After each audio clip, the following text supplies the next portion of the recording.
Woodridge Mental Hospital in Johnson City, Tennessee is only 15 minutes away from Tusculum College. We deal with mental health issues just up the road. And then I looked online, and then this is the picture that I found of the mental hospital. When I chose to do my presentation on Dorothea Dix, I researched several sources to find out more information about what she had done. For example, I read a popular article called Biography of Dorothea Dix on nursingtheory.org. I read another popular article called Dorothea Dix by Manon S. Perry, who is a public history professor at University of Amsterdam, and it talked about how she advocated for the mentally ill. Also, I read a professional source article called Dorothea L. Dix, written by Basantha Reddy, who has a PhD in psychology. Dorothea Dix was an instrumental advocate in working to get mental health reformed and getting mental asylums established in the U.S. and across Europe. During my speech, I am going to tell the audience about how Dorothea Dix was in the teaching field and how it led her to advocate for the mentally ill. Also, I'm going to talk about how she established mental asylums in the U.S. and across Europe.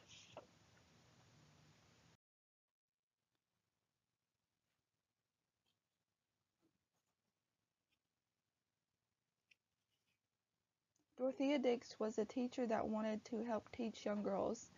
She taught school for many years to help educate young girls until her health began to go bad.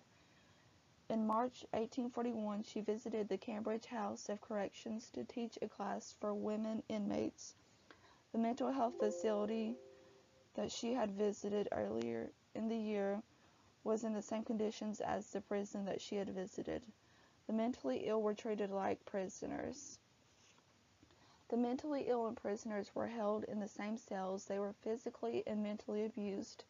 The mentally ill were treated inhumanely and were neglected by their caregivers. And then this is a picture of the school that I found that she had taught at. Next, I'm going to speak about how Dorothea Dix began advocating for the mentally ill. Dorothea Dix began to advocate for better treatment and better practices for the mentally ill. After visiting many mental health facilities internationally, she went to the state legislative fighting for the improvement of care and treatment practices for the mentally ill.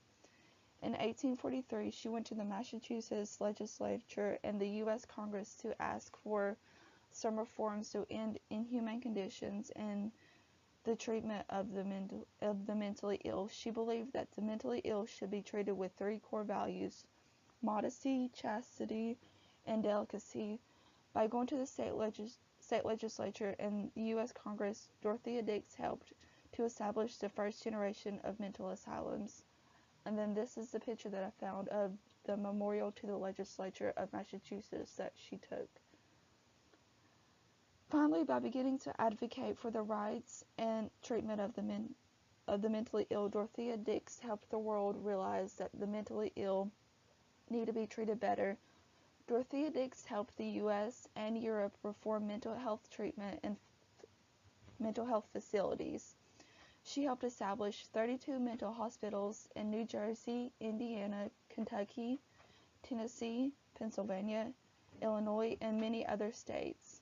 She also helped 13 European countries such as England, Scotland, France, Austria, Italy, Greece, Turkey, Russia, Sweden, Denmark, Holland, Belgium, and Germany establish mental health hospitals and help reform their mental health care. From 1823 to 1880, she helped the number of mental health hospitals in the U.S. and across Europe go from 13 to 123. That is a huge jump.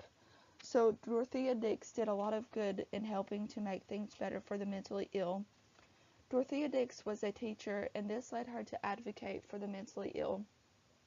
Before she began to advocate for the mentally ill, they were treated inhumanely and were mentally and physically abused. Now they are treated a whole lot better than they used to be.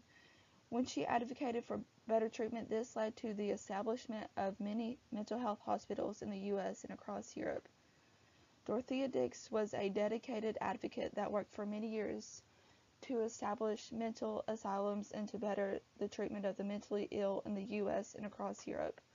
If Dorothea Dix had not been so dedicated to helping the mentally ill, there is no way of knowing if the treatment of the mentally ill would have gotten better. And these are my references that I used.